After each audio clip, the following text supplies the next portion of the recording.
সম্মেলনের সম্মানিত সভাপতি মৌলানা কিরামত আলী আজকে উপস্থিত হয়েছেন। ইতিমধ্যেই আজকের প্রধান অতিথি বাংলাদেশের মানুষের নতুন স্বপ্নের দিগন্ত জনাব ডাক্তার শফিকুর রহমান আমির জামাত উপস্থিত হয়েছেন। রাজশাহীর গণমানুষের নেতা সাবেক পার্লামেন্টারিয়ান সদস্য বাংলাদেশ জামাত ইসলামীর নায়েবে আমির জনাব অধ্যাপক মুজিবুর রহমান উপস্থিত হয়েছেন। উত্তর অঞ্চলের বিশিষ্ট ব্যক্তিত্ব এবং নেতৃত্ব জামাত ইসলামীর সহকারী সেক্রেটারি জেনারেল জনাব মৌলানা রফিকুল ইসলাম খান সহ অন্যান্য নেতৃবৃন্দ, সম্মানিত ভাইরা আমার, আসসালামু আলাইকুম ওয়া রাহমাতুল্লাহ।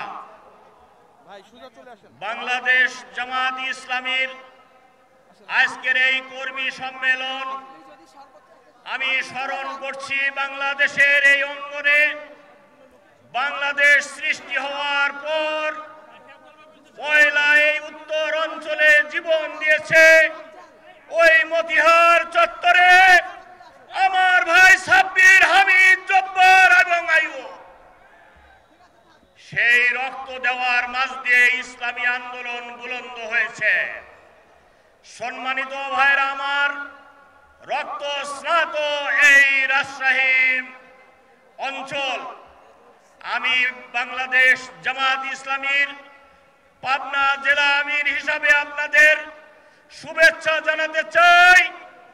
বাংলাদেশ সহ সারা বিশ্বের ইসলামী আন্দোলনের নেতৃত্ব আমাদের রহবর মৌলানা মতিউর রহমান নিজামী, আমাদের রহবর মৌলানা আব্দুস সুবহান রহিমুল্লাহ সহ যারা জীবন দিয়েছে ইসলামী আন্দোলনের জন্য, আজকে এই ময়দানে তাদের জন্য আল্লাহর কাছে ফরিয়াদ করি, আল্লাহ তুমি তাদেরকে কবুল করে নাও, তাদেরকে জান্নাতের উচ্চ মাকাম দান করো। সম্মানিত ভাই সকল, জামাত ইসলামী এবং ইসলামী ছাত্র শিবিরকে নিষিদ্ধ ঘোষণা করা হয়েছিল। আল্লাহর মেহেরবানিতে জামাত ইসলামী নিষিদ্ধ হয় নাই, আওয়ামী লীগ বাংলাদেশ থেকে নিষিদ্ধ হয়ে গেছে। সম্মানিত ভাইরা আমার, অতএব আসুন, আগামী বাংলাদেশ হবে কোরআনের দেশ, ইসলামের দেশ। আগামী সংসদ হবে কোরআনের সংসদ, ইসলামের সংসদ। এই আহ্বান জানিয়ে আপনাদের সকলের সুখ